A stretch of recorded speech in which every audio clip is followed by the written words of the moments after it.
Halo semuanya, selamat datang kembali di A4 Otomotif bersama saya Anwar. Dan sekarang saya lagi ada di sela-sela mobil besar. Ada banyak mobil Niaga merek Mitsubishi yang dipasarkan di sini.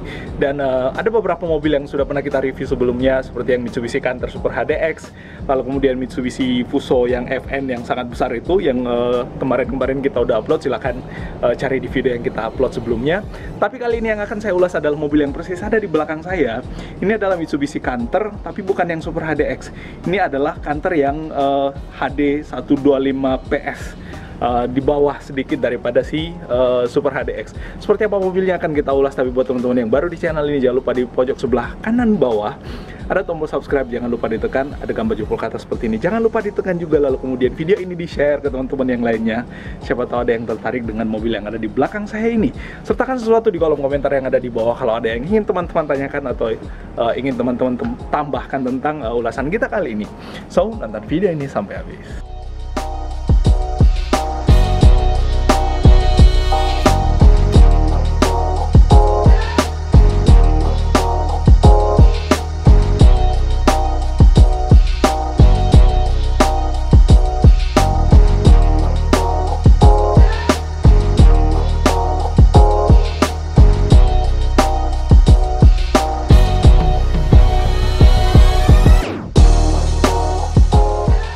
Nah, teman-teman sekalian, seperti yang saya jelaskan di awal tadi, ini adalah cold diesel Mitsubishi Fuso cold diesel, tapi yang HD 125 PS. Ini adalah tenaga dari mobil ini 125 PS, dan di sini tentu ada emblem cold diesel dan emblem Fuso yang ada di bawahnya. Nah, tapi sebelum lebih lanjut, saya akan jelaskan tentang harga dari mobil ini. Mobil ini untuk yang 125 PS itu dipasarkan di kisaran 409.600.000 sampai yang paling mahal itu di 472.300.000 untuk yang dump truck.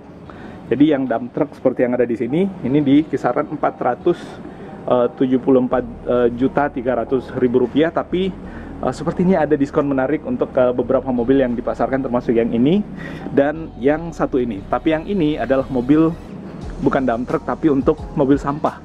Kalau kita lihat dari bentuk baknya. Nah, seperti itu harganya. Sekarang kita tunjukkan bagian depannya seperti ini. Seperti yang saya jelaskan tadi, ada emblem cold diesel tenaganya, lalu kemudian Fuso. Di bawah sini emblem chrome. Untuk bagian depannya, bagian grillnya ada list chrome di sini, bentuknya V, mengingatkan saya sama Nissan V-Motion, tapi ini Mitsubishi. Lalu kemudian di sini chrome juga, dan ada emblem Mitsubishi 3 berlian ya, logo 3 berlian yang warnanya chrome. Lalu kemudian warna hitam dop untuk bagian grillnya, untuk arah angin masuk ke bagian dalam. Nah, di bawah sini ada bumper besi. Jadi ini besi ya, jadi kalau misalkan berhadapan-hadapan sama mobil ini dalam kecepatan yang gila-gilaan, mending menghindar, karena yang ada di depan ini adalah besi semua. Dan kebayang kalau kita ditubruk sama plat besi ini. Di bawah ada fog lamp ya, ada fog lamp. Lalu kemudian di samping sini karet, entah kenapa nggak dipasang besi semua di sini. Jadi di sini karet warna hitam, lalu kemudian lampunya tidak menggunakan kaca lagi tapi plastik. Ada lampu seinnya. Ini sepertinya lampu cornering, sepertinya ya, sepertinya. Lalu kemudian ini lampu utamanya.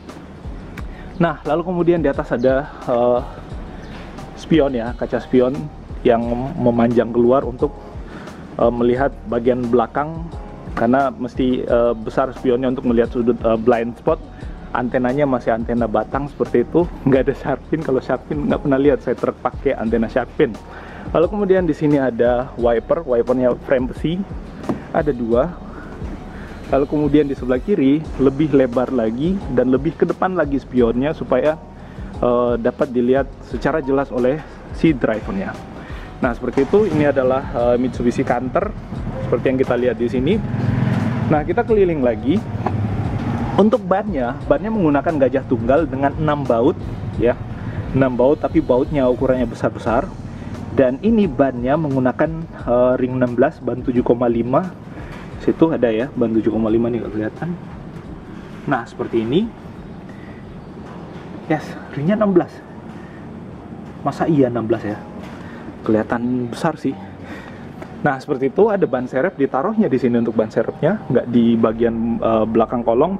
Nah, karena ini adalah mobil dengan bak untuk mengangkut sampah, kalau kita lihat dari desainnya, maka di sini bentuknya berbeda. Di sini dipasangi semacam bulbar, tapi ini desainnya bagus. Kalau kita lihat nih, desainnya bagus, apalagi warnanya warna hitam dok. Tetap di sini ada pagar. Menurut saya mesti ada pagar di sini supaya, karena kan ini bannya agak keluar dan di sini ada space kosong untuk menghindari objek atau orang bahkan yang ketika jatuh di jalanan dia masuk di kolong mobil. Ada 2 aki di sini untuk menyalakan mobilnya. Yes, seperti ini akinya. Nah, selanjutnya ini semacam apa ya, tuas untuk mengangkat baknya atau menurunkan baknya, karena setahu saya ini baknya dia diangkat lalu kemudian si baknya ini ditinggal biasanya, lalu kemudian mobil ini jalan lagi dan memuat bak yang baru lagi pada saat sudah terisi full. Nah, seperti itu yang ada di mobil ini. Lalu kemudian ini ban belakangnya ada 2 karena mobil ini adalah mobil dengan 6 roda ya, jadi 4 di belakang, 2 roda yang ada di depan. Lalu kemudian yes, seperti ini bannya. Nah, berat keseluruhan dari mobil ini kalau kita lihat dimensinya seperti ini berat dari mobil ini ya termasuk kabinnya pada saat masih chassis ya, chassis dengan kabin itu 1835 kg atau 1 ton. Dan maksimum beban yang bisa dimuat dengan muatannya, artinya mobil ini dengan muatan itu di 5150 kg atau 5 ton. Tapi biasanya orang menambahkan menjadi 6-7 ton, ya berapalah, tergantung medan sebenarnya. Kalau misalkan medannya jalanan datar, ya biar 10 ton juga harusnya sih bisa. Nah, seperti itu. Terus di sini ada semacam lampu sen, entah ini lampu sen atau sekedar reflektor. Tapi ada kabel-kabelnya di sini. Jadi sepertinya ini harusnya menyala. Pada saat misalkan lampu sennya dinyalakan, ini kelihatan supaya orang yang ada dari belakang akan melihat dengan jelas bahwa mobil ini akan berbelok ke kiri. Selain daripada melihat lampu sen yang ada di bawah sini yang menyatu dengan lampunya. Dan ini sekali lagi dibuat sangat rapi. Jadi kelihatan unik tapi kelihatan keren juga. Seperti itu. Lalu kemudian di sini ada lagi. Jadi ini memanjang. Nah, kalau kita lihat gardannya sangat besar. Lalu kemudian pernya menggunakan per daun, karena mobil muatan barang memang selalu menggunakan per daun. Nah, ini sepertinya adalah perusahaan karoserinya Cahya Kurnia Mandiri, Banten. Nah, ini seperti roda. Jadi pada saat si muatannya diturunkan, ini akan, kan ini terdorong ke belakang. Jadi roda ini yang akan membantu untuk mendorong si bagian baknya ini ke belakang. Sekarang kita ada di sebelah kanan. Di sebelah kanan ada tangki bahan bakar. Jadi kalau misalkan si Fuso yang raksasa itu tangki bahan bakarnya di sebelah kiri, kalau yang ini adanya di sebelah kanan. Jadi ya seperti itulah, posisinya berbeda, tapi memang secara dimensi mobil ini juga berbeda sih. Nah, untuk kapasitas bahan bakarnya itu di 70 liter. Jadi ya cukup besar kapasitas tangki bahan bakarnya. Jadi kalau misalkan kita ngisi ya kurang lebih bisa perjalanan sampai 300-350 km, kurang lebih ya, kurang lebih. Tergantung kontur dan tergantung cara mengemudi. Ada 1 filter solar yang ada di sini, hanya ada 1, nggak 2 filter solarnya. Lalu kemudian di sini ada saringan udaranya masuk ke bagian mesin, lalu kemudian naik ke atas, snorkel. Nah, ini pada saat si bagian kabinnya ini ditekuk ke depan, diangkat, itu akan memudahkan untuk mengakses bagian mesinnya. Nah, ini adalah mesin dari mobil ini. Ini nggak terlalu kelihatan karena memang untuk membuka area mesinnya mesti ditekuk lagi, tapi untuk mesinnya menggunakan model 4D34 2AT5, tipenya itu direct injection dengan berpendingin turbo ya, turbo intercooler. Lalu kemudian cc-nya itu di 3908 cc ya, dibulatkan menjadi 4000 cc. Daya maksimumnya 110 PS ya, 110 PS cukup besar. Tapi kalau di depan tadi kita lihat 125 PS tenaganya. Yes, ini yang tapi ya ini sih yang 125 PSI. Kalau kemudian torsinya itu di sekitar 28 sampai 30 kgm. Ya, seperti itulah tenaga dan torsi dari mobil ini. Nah, dari samping sebelah kanan sama di sini ada semacam pagar juga. Selain untuk melindungi tangki bahan bakarnya, karena ini kalau misalkan tidak dipasangi pelindung, ini nggak terlalu tebal ya tangki bahan bakarnya, jadi kalau misalkan kena objek dari samping itu akan bisa membuat tangki bahan bakarnya jadi bocor. Nah, seperti itu. Ini adalah chassisnya. Kalau kita lihat nih ketebalan chassisnya seperti ini, ketebalannya harusnya sangat kokoh dan sangat kuat untuk memuat barang. Yang ini adalah tambahan pada saat di atasnya dibuatkan dam atau bak seperti ini. Dan ini juga cukup tebal baknya.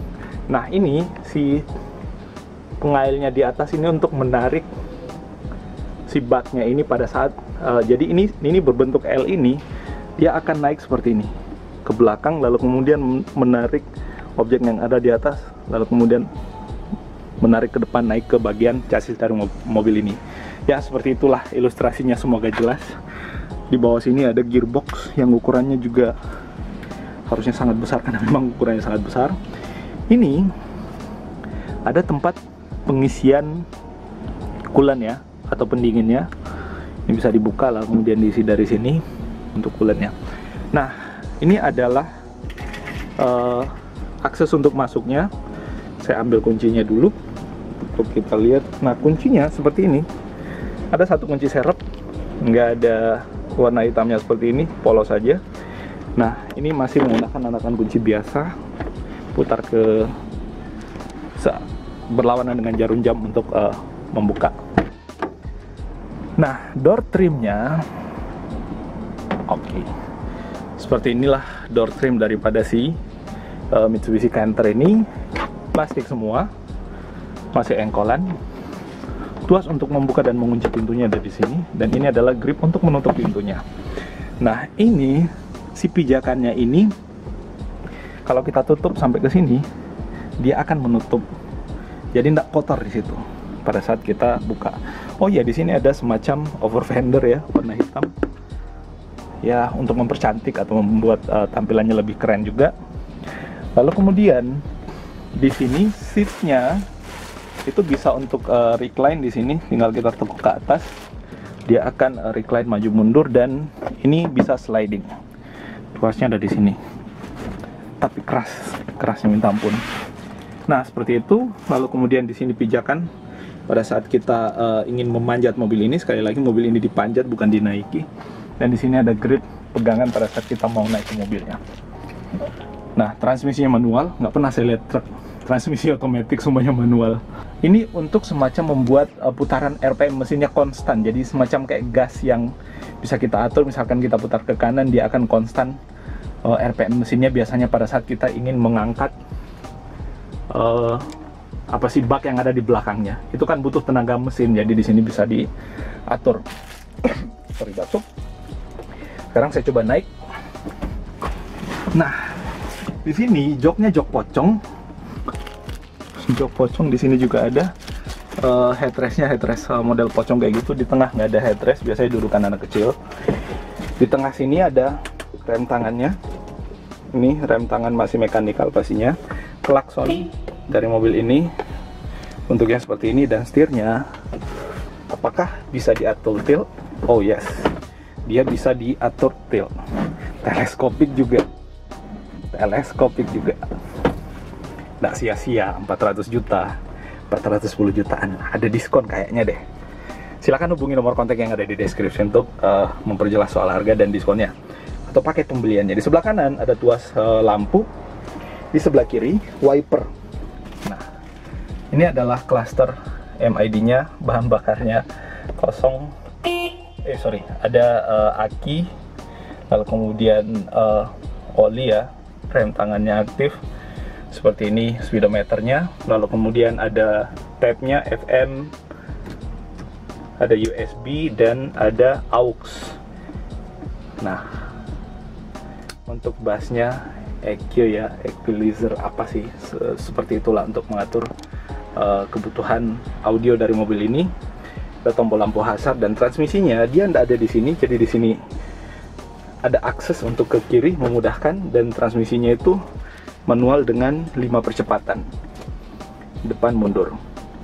Di sini ada pemantik sekaligus untuk charging sepertinya ya. Kalau charging, tempat penyimpanan. Kalau sini untuk apa sih? Sekring-sekringan seperti itu. Nah, di atas ini tempat penyimpanan juga. Ini yang agak luas, di sana juga masih ada tempat penyimpanan.